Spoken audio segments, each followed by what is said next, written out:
What's up guys, my name is Ace, and today I wanted to talk a little bit about ranked play in CoD WW2, and a lot of the issues that I have with it, and what I hope will be worked out for future seasons.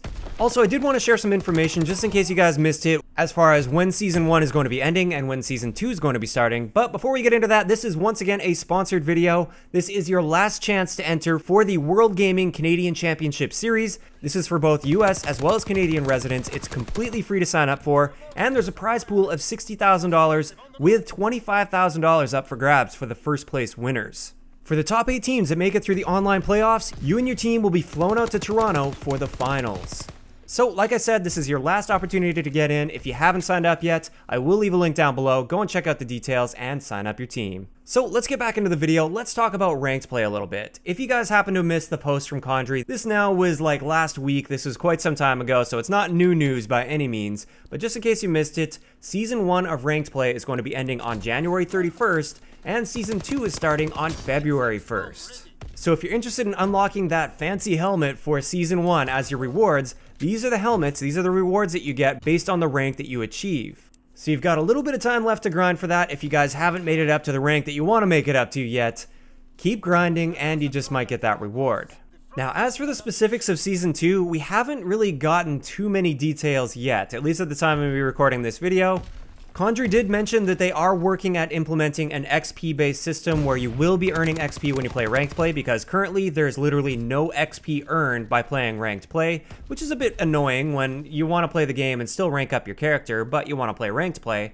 It's nice they are going to be adding some way of getting XP. I really hope it's based purely on wins though, so if you win the game, you get a flat amount of XP, rather than XP per kill or something like that, because that could potentially cause people to play in undesirable ways, instead of just playing for the win, which is what you should be doing in ranked play. Now, he mentioned that that's likely coming at some point throughout Season 2, so it's not likely to be there right on February 1st when Season 2 launches, which is unfortunate, but at least it's nice to hear that they're working towards that. And also, it's kind of been rumored and mentioned a little bit, but I don't think it's been officially confirmed, that parties of 4 will likely be allowed for Season 2. If you guys haven't been playing ranked play since it initially launched, initially you could only play as a solo player. You couldn't go in with any parties, with any friends, nothing like that. Then they eventually expanded it to parties of 2, and that's where we're currently at until the end of Season 1. Now, the reasoning behind this actually does make sense. At first, when you get in as a solo player, your rank is going to be much more accurate than it would be if you're playing with a party of 4. Because with a party of 4, you could be a subpar player, but you have 3 other people with you that are really, really good players, and they just consistently carry you to a victory every single game. On the other end of that, your rank could have easily been skewed if you go in as a solo player, and you just want to play solo, and you're constantly just running into teams all the time. That will have a negative impact on where you actually should be placed as far as your ranking goes. So I totally understand that they wanted to start off with solo, then they eventually expanded it to duos, which is what we currently have access to for Season 1. It looks like Season 2, they're likely going to be increasing that to parties of 4. And that's really all the information we have so far, and some of that's even just speculation, but I'm sure we'll get a lot more as the days go on.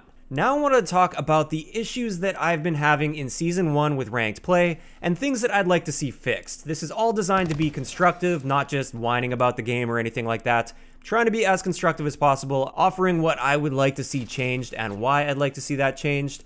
And of course, this is just based on my experience with ranked play and my personal opinions. So first up, this actually has to do with them implementing parties of 4. If they implement parties of 4 in Season 2, I really hope they have a system that really tries to match teams with other teams.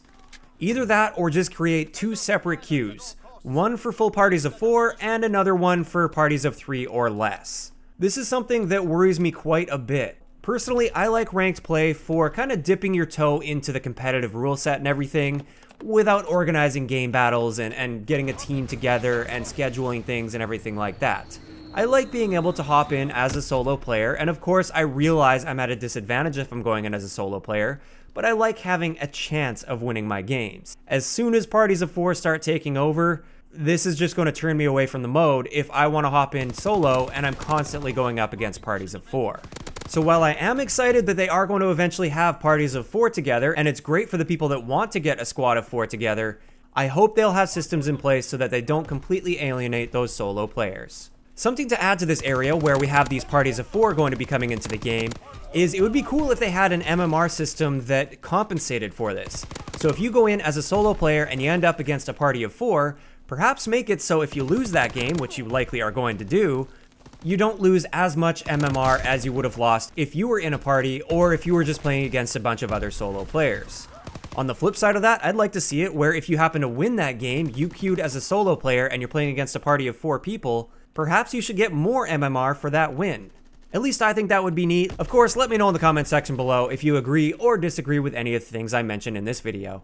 So I started that off more so with a suggestion for what's to come, but let's talk about some of the issues we had to actually deal with Season 1 that I hope get worked out. First off, something that they absolutely need to work out are the bugs with the MMR system where people are actually losing MMR, they're losing rank when they win a game. That is unacceptable. That should never happen in a ranked system because at that point, ranks really mean nothing. Now, I could understand if this was an extremely rare case where it only happened to a couple people here and there, but this is happening to a ton of people. I personally experienced this a couple different times where I won the game, but I lost rank at the end of that game. This is a fundamental issue that absolutely needs to be worked out for this rank play system to survive. Next up is an issue that I've seen occur a few times now throughout my 70 plus games of ranked play, where you complete a game, you play it right to completion, and you even see the screen at the end, you're back in the lobby with the other people, you see your MMR get adjusted whether you win or you lose. Then when you go to search for another game, it gives you a probation minus 50 MMR and it says that you've left a game or lost connection to a game. This needs to get worked out. This is something that is going to force people away from ranked play. Anytime this has happened to me, I've gotten so frustrated that I just refuse to touch ranked play for at least a few days. I just can't deal with that anymore. And it's just such a frustrating fundamental issue that absolutely needs to be worked out. So those are the things that I would say just need to be worked out. Those are the absolute basics, and that has to happen. Now I want to talk more so about my suggestions as well as some quality of life improvements that I'd like to see with ranked play. First off, one thing that I would love to see, this would save so much time and frustration with ranked play, is a vote to forfeit option.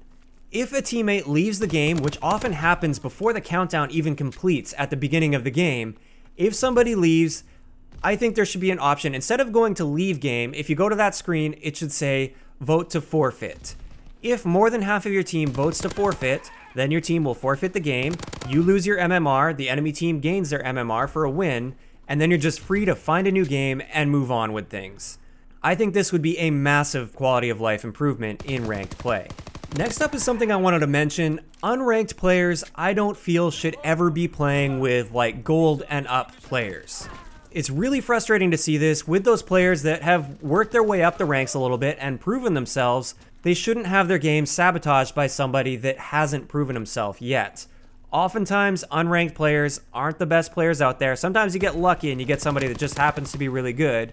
But for the most part, if you're unranked, you haven't proven yourself, and they often make the difference between having a chance and not having a chance in the game. And so many of my games lately have been decided by which team gets the unranked player. If you get the unranked player, you lose. If you don't get the unranked player, you win.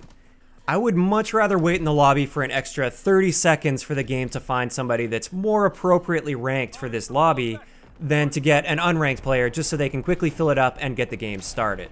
Next is something that I want to suggest that I know some people might disagree with, and I'd love to hear your thoughts on this.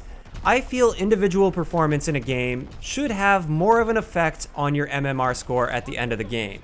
Just as an example, let's just say I lead the entire lobby, so not only did I do better than all of my teammates, I also did better than all of the enemy players on the other team, but it wasn't quite enough to carry the team to a victory. Maybe somebody on my team left, or somebody on my team is one of those unranked players that's going 2-20. I really don't feel it's representative of my skill level and therefore where I should be ranked if I lose the same amount of MMR as everybody else on my team. I feel like in those situations, it would be fair for me to lose less MMR, or even to just come out of that game neutral, where I don't gain anything, but I don't lose anything either. It's more so wow, you did great that game, you really tried, and you probably shouldn't have been playing with the skill level of those teammates that you had. So you know what, we're just not going to punish you this time. That seems fair to me. I do feel like there will be people that are opposed to this, But I just find it so frustrating sometimes where it's like, I really shouldn't be playing in this bracket right now with these people, and yet I'm having a hard time breaking out of that because I'm constantly just getting anchored down so much by my teammates. I feel like if there were some sort of a system like this in place, even if it were a relatively weak system, like I said, it doesn't necessarily have to be a neutral thing where you don't lose any MMR, just make it so you lose less MMR if you perform very, very well personally. I think this would make it so your rank is a lot more accurate to your actual skill level. In addition to this, I feel like if you go on a win streak, you should be gaining more MMR as you continue that win streak. This is something I was dealing with when I wanted to play with my girlfriend Enya. I ended up getting placed much higher than her as far as MMR goes, so we were both playing on her account trying to get her MMR up so that we could both play together, because that's what we wanted to do, and it was simply impossible to do that, and I didn't want to like go into games and purposely lose games on my account and screw other people over just so that I could play with my girlfriend. So that's why we were both playing, and we were swapping off. We were on like a 10-game win streak, and yet every single win was just giving us the same amount of MMR. It was clear that we shouldn't have been playing in that bracket at that point, and therefore I feel like it should accelerate that process a little bit. It was the same story. A lot of the pro players, they got really terrible placements that didn't make any sense at the beginning of the ranked play season, and obviously when they're in those low ranks, when you put them in silver ranks, they're just going to be absolutely decimating everything and carrying teams to victory constantly. And for a lot of them, they were getting like crazy win streaks, and yet the grind was just so slow to get them to where they actually should be. So I do strongly feel that there should be MMR bonuses, or they should just have an increasing MMR as you continue a win streak with this system. And I think that would make it so your MMR score is much more representative of your actual skill level in this game.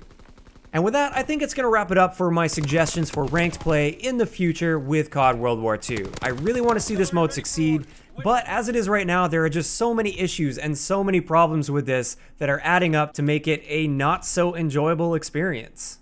Of course, I'd like to know in the comment section below, what do you guys think of ranked play so far, and what suggestions do you have to help it improve? If you enjoyed the video, a like rating is always appreciated, and don't forget to subscribe for more if you haven't already. I'll talk to you guys next time.